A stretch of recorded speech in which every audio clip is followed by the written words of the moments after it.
I'm Desmond. I'm 11 years old, and I like pizza, trains, and drinking root beer since it's caffeine-free. That's me. It really touches me deeply that there are other children out there that he's reaching and they're listening to him and he's influencing them to be themselves. I'm very proud of him.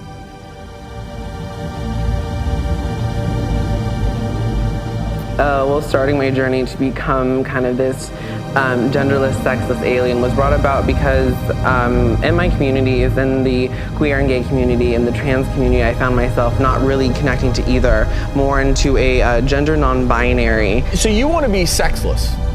Go ahead, little girl.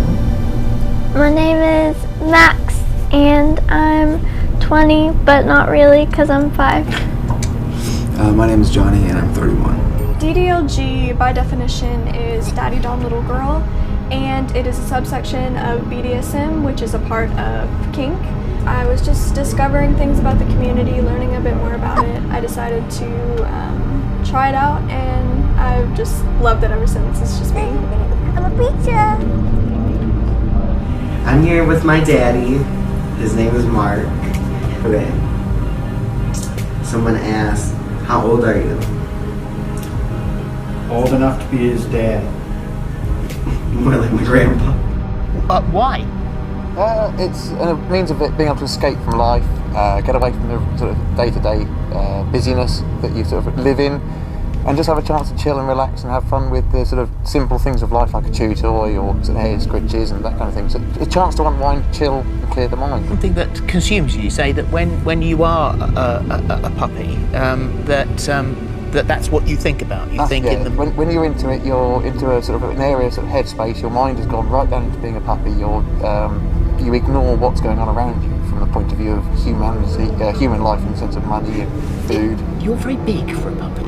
I really wasn't that surprised, seeing as he always dressed up before and this was really supportive. I was like, well, I guess it kind of makes sense. He's always liked to dress up and put makeup on and clothes. Goes by Susan B. Anthony, and nothing felt weird about it. It just was another day in our house. Like. Yeah.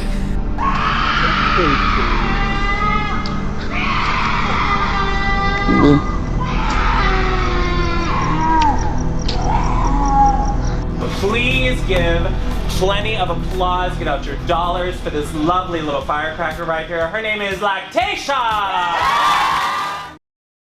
Humans, compared to the other species on this planet, are the most destructive. They're the most hateful. They kill each other for no reason. They kill each other for made-up reasons.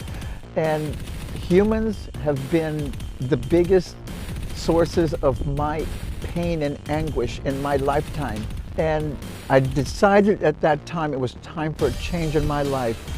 So I wanted to look something that wasn't human. I start thinking that if I eat this, it's going to make me ill. Picking up a bit of food and just trying to get it near my mouth, I feel like I've run a marathon.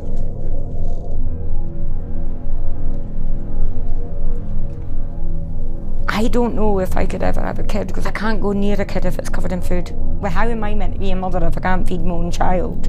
I like candy. What happens, Jaden, if you try to eat real food? What happens? I don't want. It's scared. You get scared? Yeah, because I don't like it. He just has this mental block, this fear of food. If it gets in him, he gags really bad. He could even throw up. Jaden doesn't really eat at all. Instead, he gets his nutrients from my button. Is a port his parents had surgically inserted. It goes. Okay, how do you open it? This is a bunch of food. And then we just push it in. So they can feed him. Goes like that. Through a tube. Do you want to help me? Yeah. Okay, push it. Good job. 4 times a day. Can you feel it when it's going in? No. And then we just rinse it with water. I mean, this is the result of a lot of struggle, I'm sure.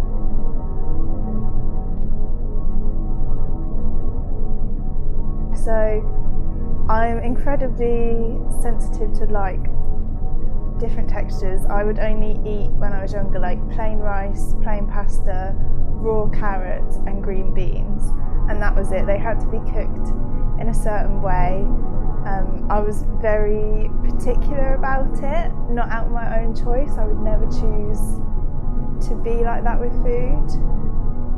And also like health problems, obviously. I wasn't getting like all the vitamins and all that good stuff that you need. So I was always really weak, I was always really tired.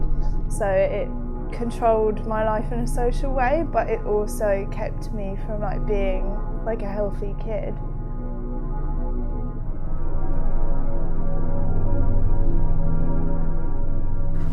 Did people think you were strange?